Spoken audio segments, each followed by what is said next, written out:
and then what became the junior heavyweights because of Tiger Mask coming to England in 1979 as Sammy Lee, supposedly Bruce Lee's cousin, although he was Japanese. And he was an absolute sensation in England as a child. I mean, can you imagine as me getting to see him doing his incredible stuff? And what was the biggest thing in the 70s for all young kids? Karate.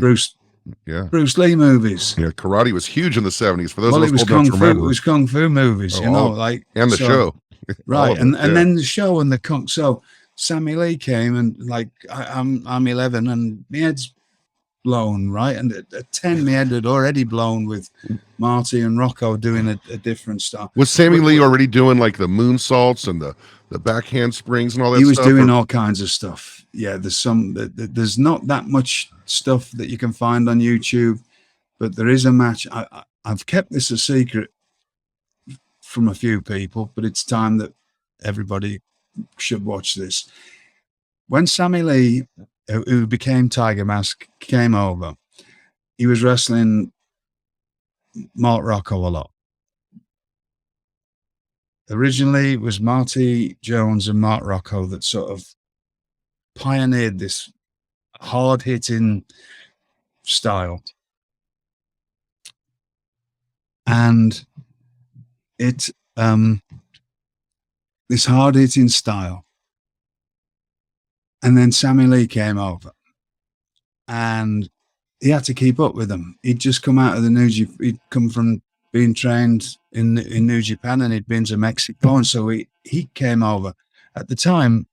And I think this is about right. I'd have to check with Marty, but Marty went to Mexico and he started going around. So, and then Dynamite sort of was seeing them as a young man, because he was an incredible wrestler. I used to go and watch him live regularly, and he was 16, so he was like, it's like one of the bigger kids at school, and I just want to be. That's what I want to be. Obviously, never had the skill or anything like. So I had to find my way in this job. But so Sammy Lee came over and he had a few TV matches, but he was wrestling Rocco a lot, and they were supposed to have a match at the Royal Albert Hall. So it never happened. He went back and then he became Tiger Mask, and then Mark Rocco took over as Black Tiger, and then Dynamite had already gone to Calgary as a 17-year-old. He completely changed and picked up, he took his style and his energy and gone to Calgary, and then he started going so this is all in the 80s, whereas all this really had started in the 78.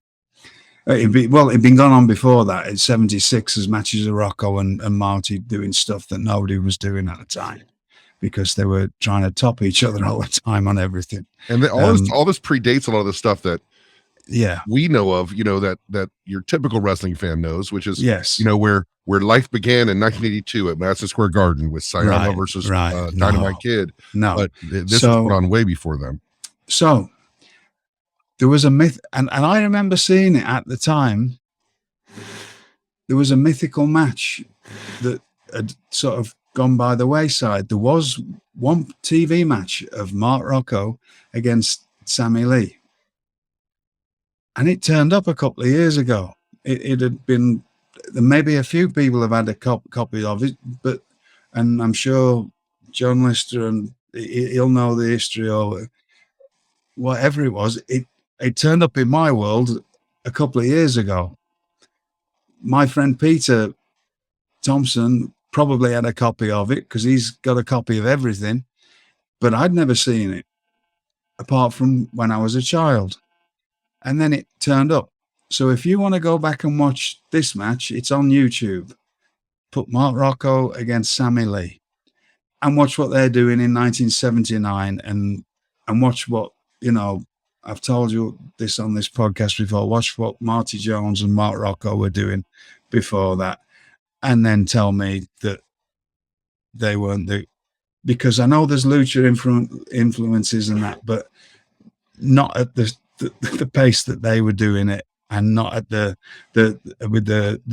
European elements of wrestling to it. So that was the start of that. So when I came along, I start. Marty's always talking about, because he was going to Japan a lot, and then different things happened, and Marty stopped traveling. He stayed in England a lot because of his family, whereas Mark Rocco kept going to Japan. And there was a point where a lot of for whatever reason, I believe Carl Gotch wasn't in booking the foreigners anymore, and I know that there was, for quite a while, there was just Mark Rocco as Black Tiger and Tony Sinclair. They were going to New Japan. Pete Roberts, who was another of my heroes and I would say mentors, definitely, because I modeled a lot of the things that I do, and just being around him, and he happens to be Stan Hansen's best friend. Dave Taylor was going to New Japan when he was in his very early 20s. There was a lot of European guys went to New Japan. It seems to me that, I'm sorry for interrupting, but it just occurred to me that this tradition of this pipeline of British wrestlers to Japan continues to this very day. If you look at two of the top foreign-born people in New Japan, you've got Will Ospreay, you've got Zack Sabre Jr., and they're not the only ones. It's almost like this tradition started in the 70s and is still, it's just held in the highest regard. There's a lot of great historians out there that they'll know when the first British wrestlers were. I think Billy first went, was at IWA, and then moved over to New Japan. Again, I haven't got time to get into all that, and that people know far more about the actual. I'm just, because I'm living in the wrestling world, I haven't got time to be studying too much of that. Right? I'm just going off what I know. And I know that there was, for quite a while, there was just Mark Rocco as Black Tiger and Tony Sinclair. They were going to New Japan.